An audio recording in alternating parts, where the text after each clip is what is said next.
Welcome to episode 103 of ghallora Beer Reviews. On this lovely warm summer afternoon, will be reviewing Belhaven Scottish Ale. So yeah, it's bloody hot here, and maybe I shouldn't be having an ale in this type of weather, but I've had it in the fridge for a while, and I actually have had a couple, and it's bloody delicious. But I thought I'll give a more in-depth review via my channel. Yeah, I hope you enjoyed my piss reviews. I was a bit over the break and holiday period. I just thought I'll do something different. Had a bit of a sip, a bit of a gutful, and I thought, oh, why not? I might review some of the spirits and that I drink as well. So some of the feedback's been positive. If you think it's worthless or rubbish, I'll take it off. But I won't take it off. I'll leave those ones there. But I won't do any more. But if it gives you a laugh, that's the whole reason.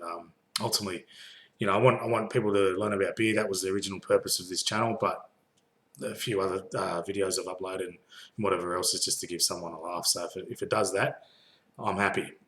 All right, getting back to the beer. So as I said, it's obviously a Scottish beer because it's a Scottish ale. It's brewed in Scotland.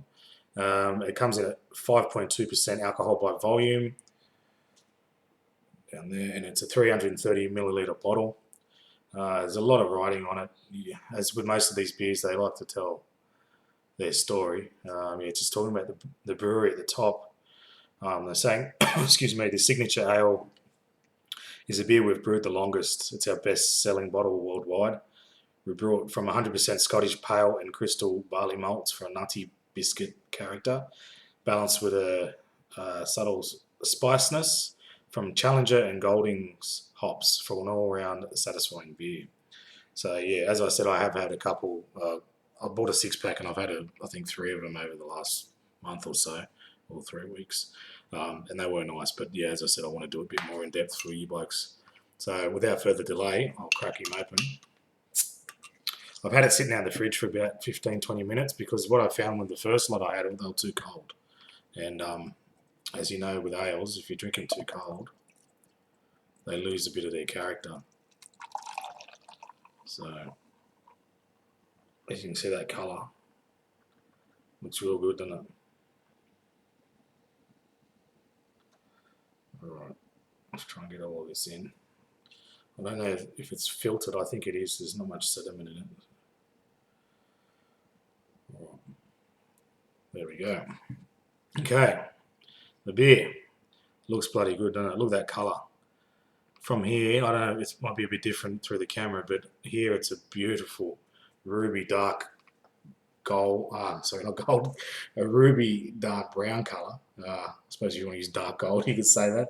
But yeah, it's got a real, almost like a plum colour, if that makes sense. It looks like a sort of real dark ruby plum colour. Yeah, it looks really good. For the head, it's dropped off to just under 1 finger. Carbonation is just average in the respect of it's not over the top or under carbonated. There are bubbles in there, but it's not over the top. Okay, for the smell. Yeah, I'm getting that real ale smell like the ruby red ale I reviewed a way back. It's similar sort of profile to that, but a lot more potent.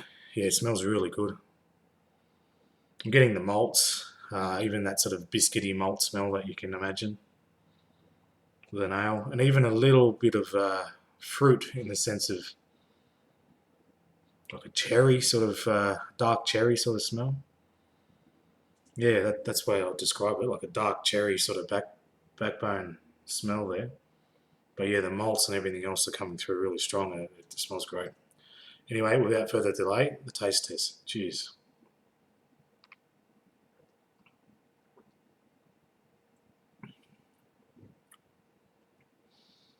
That's really good. Unreal. It's got a nice sweetness straight up. That malty sweetness that you know in these type of beers. That biscuity taste is definitely there. The nuttiness is there. The nuttiness probably is the lingering taste. As for bitterness, yeah, a little bit of backbone there. Not a lot though. It's definitely on the lesser side for bitterness. I'm finding that the bitterness is actually coming up now. Once the sweetness totally leaves your mouth, it lingers with a little bit of bitterness, which is a nice balance. It actually works really well. I'll give it another go.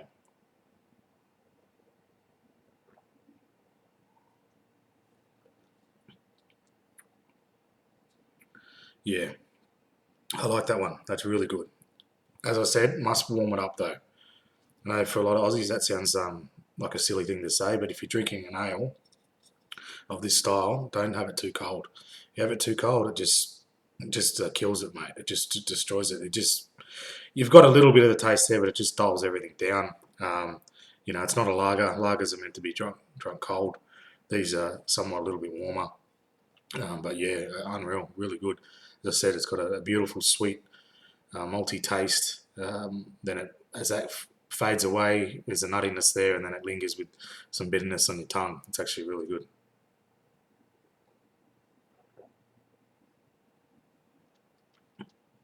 Yeah. Again, I keep saying, yeah, that's a bloody good beer. You see it around, give it a go, fellas. It's unreal.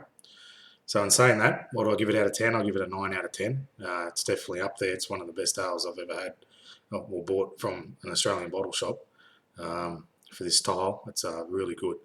So I haven't seen it in the case. In a six pack, I think it was over $20, which you'd expect is normal for this type of specialty beer. But yeah, again, 9 out of 10 for Belhaven Scottish Ale. Well, thanks for watching another ghallora beer review. Hopefully I can be back again soon without too much delay. I might put a pissed review in there somewhere, as I said, if everyone likes it. I'm not sure what spirit I'll do next. As I said in one of the reviews, I tend to drink Scotch as my primary liquor, but seeing it's been so hot and warm, I've delved off to a few other things like gin and some rum and spice rum and things like that. Anyway, I'll stop raving on. I'll let you go, and I hope you enjoy the rest of your day or night or wherever you are. Yeah, thanks again for watching. Cheers.